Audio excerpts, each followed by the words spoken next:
nom du Père et du Fils et du Saint-Esprit. Amen. La paix de Jésus soit dans votre maison, sa paix et sa joie. J'espère que vous allez bien.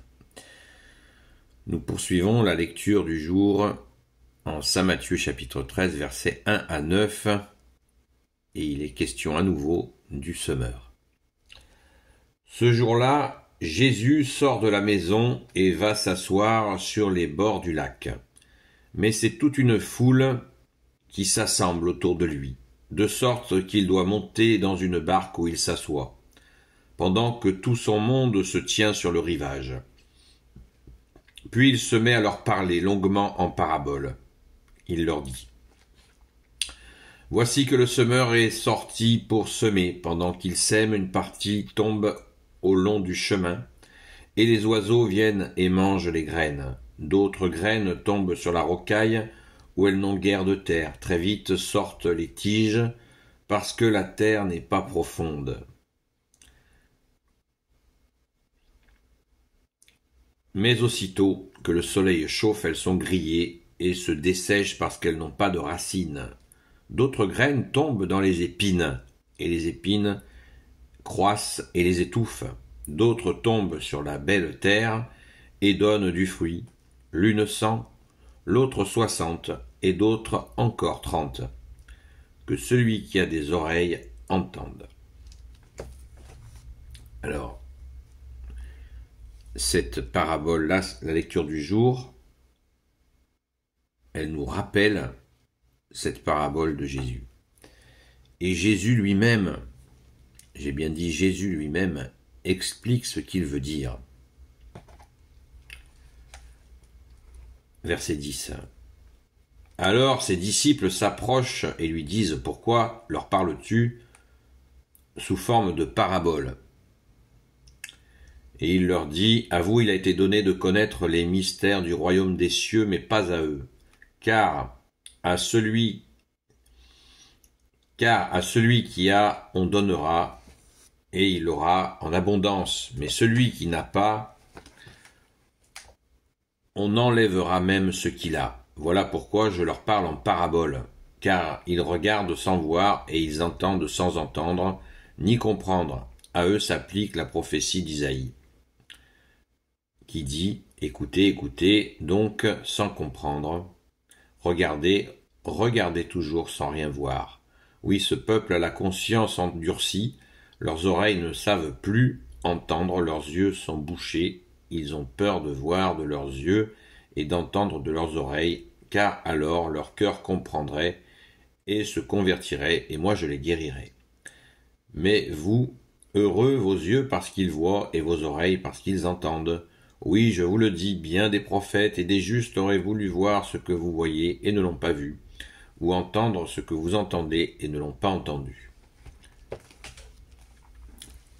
Pourquoi ce préambule d'explication ? Pourquoi tu le fais, Jésus bien-aimé ? Eh bien, c'est un rapport à l'Ancien Testament.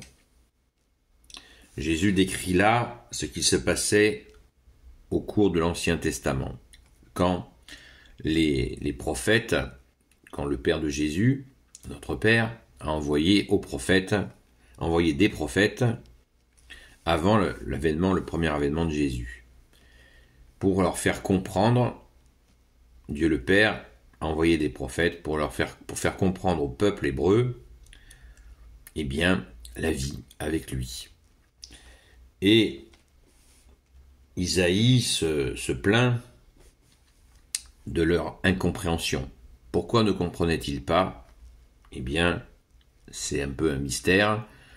On peut faire imaginer des choses, mais c'est l'avènement des nombreux prophètes. Les prophètes se sont souvent butés à une incompréhension. C'est comme ça. Le peuple hébreu ne comprenait pas et avait des difficultés à mettre en pratique ce que les prophètes étaient venus leur apporter, puisque beaucoup d'ailleurs ont été persécutés.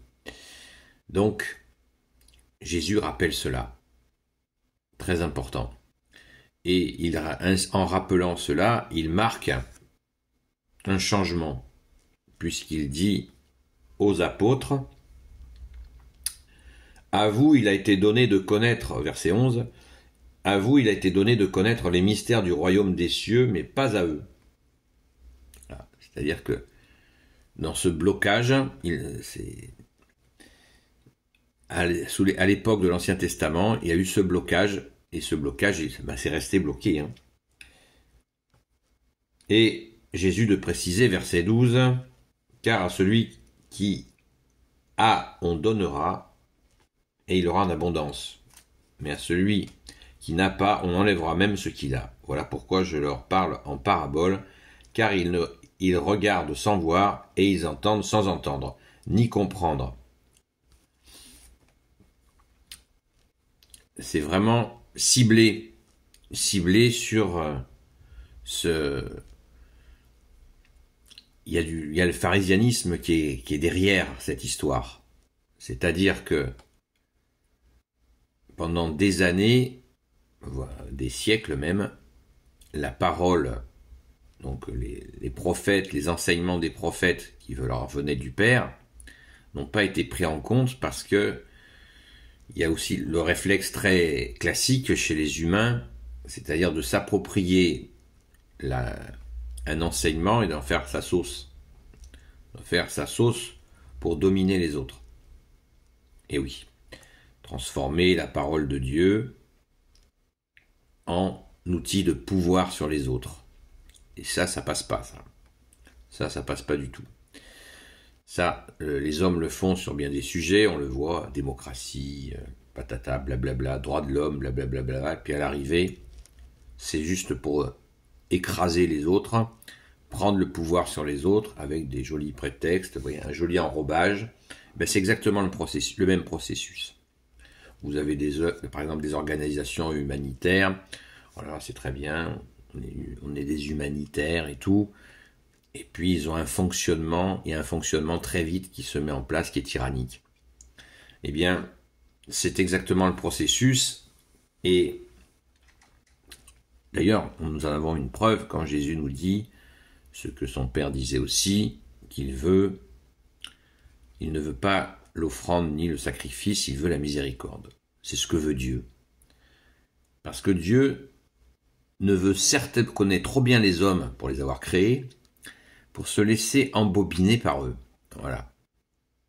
Pour faire court. C'est très simple.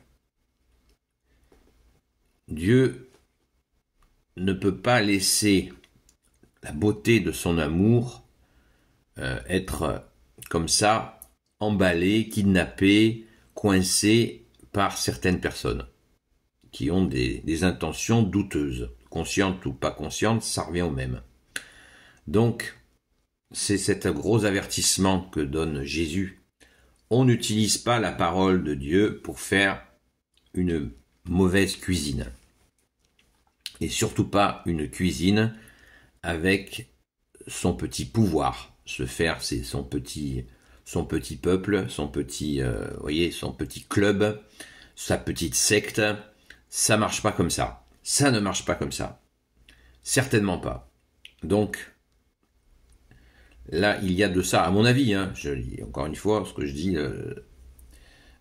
dis, moi, c'est mon interprétation. Je vous invite à y réfléchir, et c'est toujours très intéressant, car quand il y a du pouvoir sur les autres dans l'air, alors que Jésus est amour, justice et miséricorde.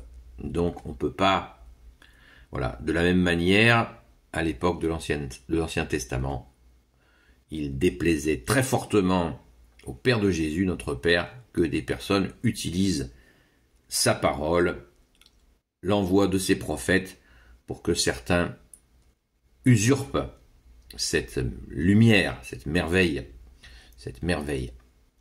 qui est la parole de Dieu. Amen. Nous verrons la suite dans une prochaine vidéo. Là, je vais mettre les deux à la suite et je vais vous parler donc du semeur, comme je vous l'avais dit, selon l'explication de Jésus lui-même. À très vite.